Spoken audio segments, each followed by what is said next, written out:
அடியேன் ராமானுஜதாசன். அனைவருக்கும் வணக்கம். இன்னைக்கு ஆண்டாளோட திருப்பாவையில் கடைசி பாசுரம் 30வது பாசுரார்த்தம் பார்க்கலாமா? வங்க கடல் கடைந்த மாதவனை கேசவனை திங்கள் திருமுகத்து சேழையார் சென்று இறைஞ்சு என்பது இன்றைய பாசுரம்.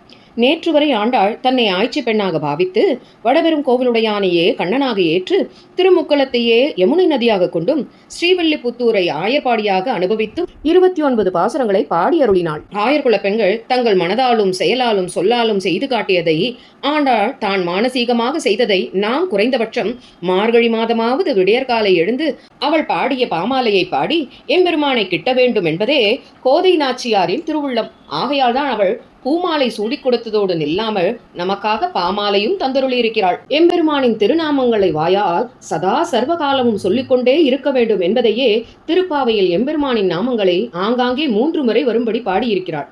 உதாரணமாக கோவிந்தா என்ற நாமம் கூடாரை வெல்லும் சீர் கோவிந்தா என்ற பாசுரத்தில் 1 முறை, குறைவொன்றும் இல்லாத கோவிந்தா என்ற அடுத்த பாசுரத்தில் 2ஆம் முறை, அதற்கு அடுத்த பாசுரத்தில் இற்றை பறைகொள்ளுவான் நன்றுகான் கோவிந்தா என்று 3ஆம் முறை இப்படி சொல்லி காட்டியிருக்கிறாள். நாம் நமக்கே ஒரு குவிஸ் மாதிரி வச்சுட்டா எந்த நாமங்கள் எந்தெந்த பாசுரங்களும் 3 முறை வருகிறது அப்படின்னு விளையாட்டா பார்த்தோம்னாலே அதுவே ஒரு விளையாட்டு மாதிரி அவன் நாமங்களை சொல்வோமே. வங்கம் கப்பல்னு வச்சுக்கலாம். கடலின் ஒரு கரையில் இருந்து மறுகரைக்கு போக எது உதவியா இருக்கு? கப்பல். நம்முடைய இந்த பிறவியாக கடலில் இருந்து எம்பெருமானின் திருவடியாகிய கரையை அடைய கப்பலாக இருப்பது அவன் திருநாமங்களே. ஆகையால் தான் வங்க கடல் கடைந்து அப்படின்னு சொல்லியிருக்கான் ஆண்டாள். இதுவே இதன் உட்பொருள்.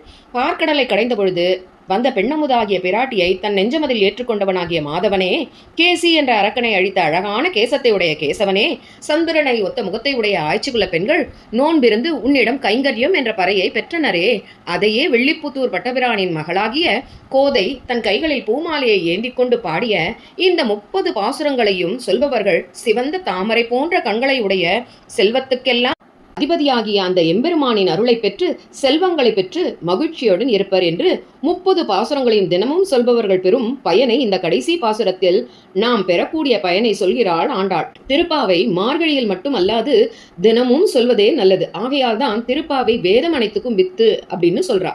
இன்றோடு திருப்பாவைக்கு அடியேனால் ஏதோ விளக்கம் சொல்கிறேன் என்று எனக்கு தெரிந்தவற்றை உளறினேன், பாசுரம் பாடினேன் என்று கத்தினேன். இவற்றை எல்லாம் பொறுமையாக கேட்டு அடியேனுக்கு ஆதரவு அளித்த அனைத்து உள்ளங்களுக்கும் நன்றி. 30 நாட்களும் அந்தந்த பாசுரங்களுக்கு ஏற்ற படங்களை அடியேன் விஷ்ணு ஆர்ட்ஸ் அவர்களின் படங்களை உபயோகித்துக் கொண்டேன்.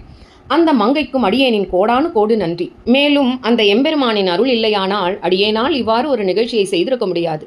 ஆகையால் அந்த எம்பெருமானை போற்றி வணங்குகிறேன். ஆண்டாள் திருப்பாவை பாடவில்லை என்றால் நமக்கு எப்படி இப்படி ஒரு அமுதமான பாசுரம் கிடைத்திருக்கும்? ஆண்டாள் திருவடிக்கு பல்லாண்டு பாடி போற்றி வணங்குகிறேன். ஆழ்வார்கள் வாழி, அருளிச்செயல் வாழி. ஆண்டாள் திருவடிகளே சரணம், எம்பெருமான் திருவடிகளே சரணம், எம்பெருமானார் திருவடிகளே சரணம், ஆச்சாரியன் திருவடிகளே சரணம். ஸ்ரீமதே வராக மகாதேசிகாய நமக, ஸ்ரீமதே ரங்க ராமானுஜ மகாதேசிகாய நமக.